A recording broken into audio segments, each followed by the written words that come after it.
श्री सूत जी महाराज शौनक आदि महर्षियों को उनके 1000 वर्ष तक चलने वाले यज्ञ के विश्राम काल में श्रवण करा रहे हैं। श्री सूत जी महाराज ने अनुग्रह करते हुए कहा कि हे महर्षियों, हे शौनक आदि ऋषियों, परीक्षित जी महाराज राजा हुए, युधिष्ठिर जी अपने पौत्र अभिमन्यु के पुत्र श्री परीक्षित जी महाराज को राज्य दे करके चारों भाई और पत्नी द्रौपदी के साथ महाप्रयाण की यात्रा की।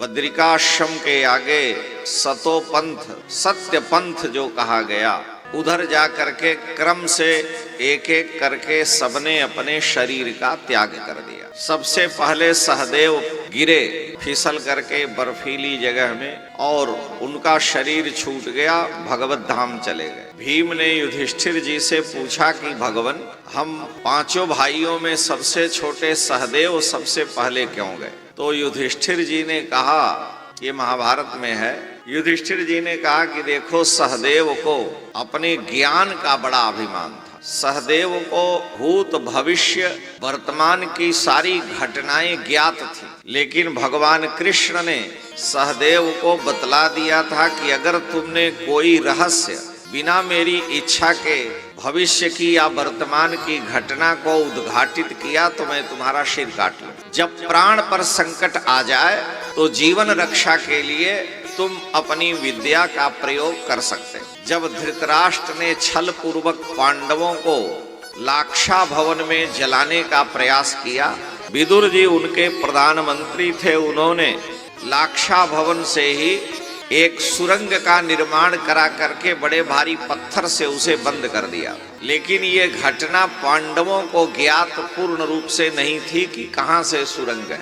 विरोचन के द्वारा लाक्षा भवन में जब आग लगा दी गई तो भीलनी अपने 5 बच्चों के साथ जल के मर गई। उस समय जब चारों ओर से लाक्षा माने लाख का भवन, जब कोई उपाय नहीं सूझा, लगा कि 5 पांडव अपनी मां कुंती के साथ जलकर मर जाएंगे, तो प्राण पर संकट देख करके सहदेव ने अपनी विद्या का प्रयोग किया और उन्होंने तुरंत बतलाया कि यहाँ ही सुरंग है, मुझे दिख रहा है, लेकिन ये पत्थर बहुत विशाल है, इसको उठाने की सामर्थ्य होनी चाहिए। तो भीम ने बड़ी सहजता से वहां ठोकर मारी, वो पत्थर टूट गया, उसके 2 टुकड़े बाहर निकाल कर फेंक दिए और सबको एक एक करके सुरंग में नीचे उतार करके फिर पत्थर से बंद करके और सबको अपने कंधे पर बैठा करके ले करके सुरंग से बाहर गंगा जी के तट पर चले गए। तो केवल एक समय सहदेव ने उस विद्या का प्रयोग किया था और इसका कारण था कि सहदेव को अपने पिता पांडु महाराज का आशीर्वाद था कि तुमने जो मेरी सेवा की है, हे पुत्र, मेरी सेवा का फल है, मैं तुम पर प्रसन्न हूँ, तुम्हें आशीर्वाद देता हूँ कि तुम्हें भूत भविष्य वर्तमान की सारी घटनाएं ज्ञात हो जाएंगी, लेकिन श्री कृष्ण की इच्छा के विपरीत आचरण मत करना, क्योंकि भगवान की इच्छा के विपरीत अगर वो प्रत्यक्ष है तो नहीं करना चाहिए। राम कीन्ह चाहै सोई होई, करे अन्यथा अस नहीं कोई। उसके बाद नकुल ने शरीर छोड़ दिया। भीम ने युधिष्ठिर जी से पूछा कि हम चारों भाइयों में नकुल चौथे नंबर के थे, पहले क्यों चले गए? उन्होंने कहा, इन्हें अपनी सुंदरता का बड़ा अभिमान, इसलिए हम चारों में नकुल चले गए। सभी लोग बर्फीली जगह में शरीर छूट जाता है और भगवत धाम जा रहे हैं। उसके बाद अर्जुन ने शरीर छोड़ दिया। युधिष्ठिर जी से भीम ने पूछा कि अर्जुन ने क्यों शरीर छोड़ा हम सबसे पहले? आप बड़े थे, मैं आपके बाद का था। उन्होंने कहा कि अर्जुन को अपनी धनुर्विद्या का बड़ा अभिमान था, इसलिए अर्जुन का शरीर छूटा। और थोड़ी देर के बाद भीम फिसल के गिरे, तो गिरते हुए उन्होंने पूछा, आपसे पहले मैं क्यों? उन्होंने कहा कि तुमने ये मान रखा था कि मैंने ही महाभारत युद्ध जीता है, 100 भाइयों को मैंने मारा। भीम ने शरीर छोड़ा, सभी भगवत स्वरूप को प्राप्त किए और अंत में सबसे पहले द्रौपदी गई, अंत में युधिष्ठिर जी के पीछे पीछे एक कुत्ता जा रहा था। दिव्य विमान भगवत धाम से आया और उस विमानस्थ पुरुष भगवान के पार्षदों ने कहा कि युधिष्ठिर जी आप इस विमान पर आरूढ़ होकर भगवत धाम चलें। युधिष्ठिर जी विमान पर चढ़ने लगे और कुत्ते को भी बैठाने लगे। विमान के पुरुषों ने कहा कि नहीं, ये कुत्ता नहीं जा सकता। कहा क्यों? कहा इसलिए कि ये कुत्ता अपवित्र प्राणी है। कुत्ते का स्पर्श करते ही मनुष्य के पुण्य और आयु का हरण होने लगता है। स्वर्ग के देवता इंद्र हैं और इंद्र की कुतिया, जो इंद्र की बड़ी पालतू कुतिया है, वो भी दिव्य है। इंद्र की कुतिया इंद्र को अत्यंत प्रिय है। उसका नाम शर्मा है, शौरमा। और उसके दो पुत्र हैं कुत्ते, श्याम और शबल। वो कुतिया नीचे अतल बितल सुतल पाताल लोक में जा करके असुरों को डराती है कि इंद्र का बड़ा प्रताप है, इंद्र बड़े प्रभावशाली हैं, तुम लोग अगर इधर से बाहर पृथ्वी पर गए, ऊपर गए तो इंद्र मार डालेंगे। तो इंद्र की महिमा गा करके वो असुरों को भयभीत करते रहती, वो डर के मारे बाहर नहीं निकलते। और जब स्वर्ग गई तो इंद्र ने पूछा कहाँ गई थी। उसने कहा कि मैं आपका प्रताप असुरों को सुना करके, धमका करके, डरा करके उनको नीचे के लोकों में ही दबाए रहती हूं, वो बाहर ना आवे। इंद्र बड़े प्रसन्न होते हैं क्योंकि इंद्र स्वर्ग के देवता हैं पर भोगी हैं। कुतिया का स्पर्श कर लेते हैं, गोद में लेते हैं, उसी समय इंद्र के मृत्यु का निश्चय हो जाता है कि तुमने इस कुतिया का स्पर्श किया है, इसलिए अमृत पीने पर भी 71 चतुर्युगी के बाद तुम्हें मरना पड़ेगा। तो ये अपवित्र प्राणी कुत्ता है, ये नहीं साथ जा सकता। युधिष्ठिर जी ने कहा कि मैं भी धर्म जानता हूं,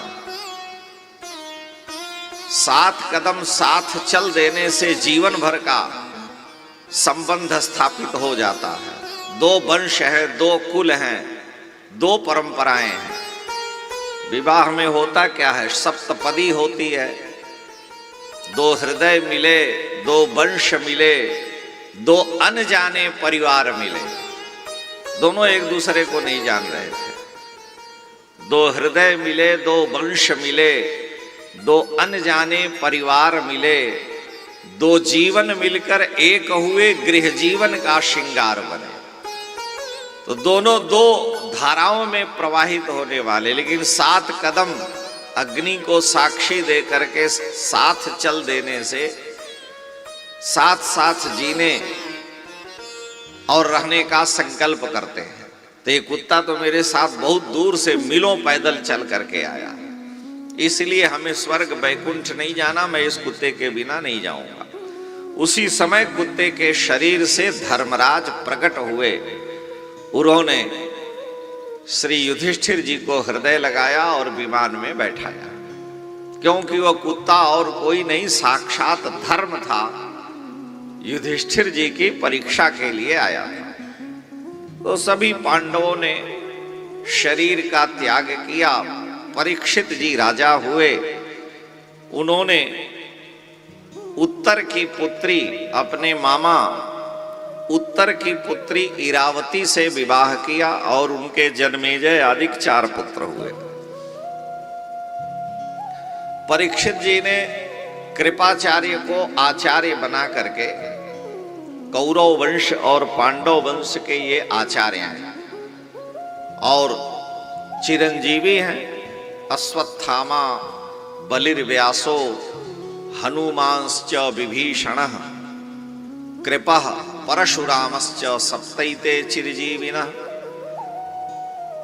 कृपाचार्य की ही बहन से द्रोणाचार्य का विवाह हुआ है, जिसके पुत्र अश्वत्थामा है। अश्वत्थामा भी चिरंजीवी है, लेकिन वो दुखी रहते हैं। भगवान कृष्ण ने भगवान के जितने भी अवतार हैं, भगवान ने कभी मार दिया, उसका उद्धार कर दिया, लेकिन कभी किसी को परमात्मा ने शाप नहीं दिया है। एक ऐसा व्यक्ति है जिसको भगवान ने दुखी होकर के शाप दिया है, और वह है अश्वत्थामा ब्राह्मण। जब मां के गर्भ में पल रहे परीक्षित जैसे गर्भस्थ बालक पर अश्वत्थामा ने ब्रह्मास्त्र चलाया तो भगवान को बड़ी पीड़ा हुई कि जो अभी संसार में आया ही नहीं, जिसका कोई शत्रु नहीं, जिसका कोई मित्र नहीं, उस गर्भस्थ बालक पर तुमने ब्रह्मास्त्र चला दिया। इसलिए अश्वत्थामा में शाप देता हूं कि तुम 10,000 वर्ष तक, स्कंद पुराण में लिखा, तुम 10,000 वर्ष तक विक्षिप्त पागल उन्मत्त होकर के सिर से पस बहाते हुए और व्याकुल होकर के विचरण करोगे, तुम्हें कहीं भी शांति न मिले।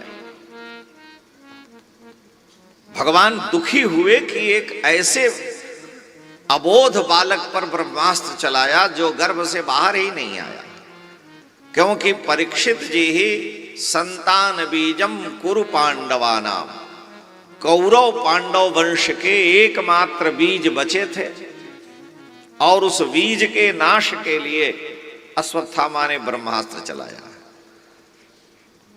तो जो मां के गर्भ में भी भगवान की कृपा से बचे, उन परीक्षित जी महाराज को भगवान ने सुरक्षित कर दिया। जब गर्भ से बाहर आए तो महाभारत में लिखा है मर गए परीक्षित जी। पांडव रोने लगे, तुरंत भगवान वहां प्रकट हो गए। द्वारिकाधीश ने सबके बीच में कहा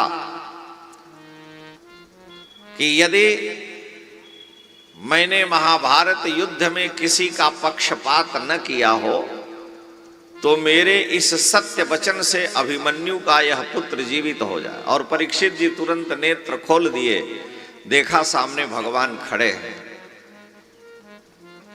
इसीलिए श्री शौनक जी ने पूछा है कि हे भगवान,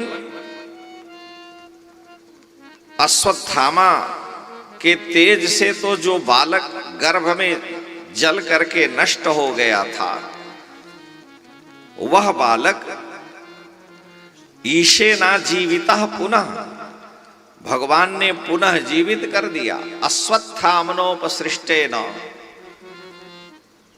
ब्रह्म शीर्षणोरुतेजसा, अश्वत्थामा के तेज से जो बालक बाहर आते ही नहीं बचा, भगवान ने उसे जीवित कर दिया। ऐसे परीक्षित जी महाराज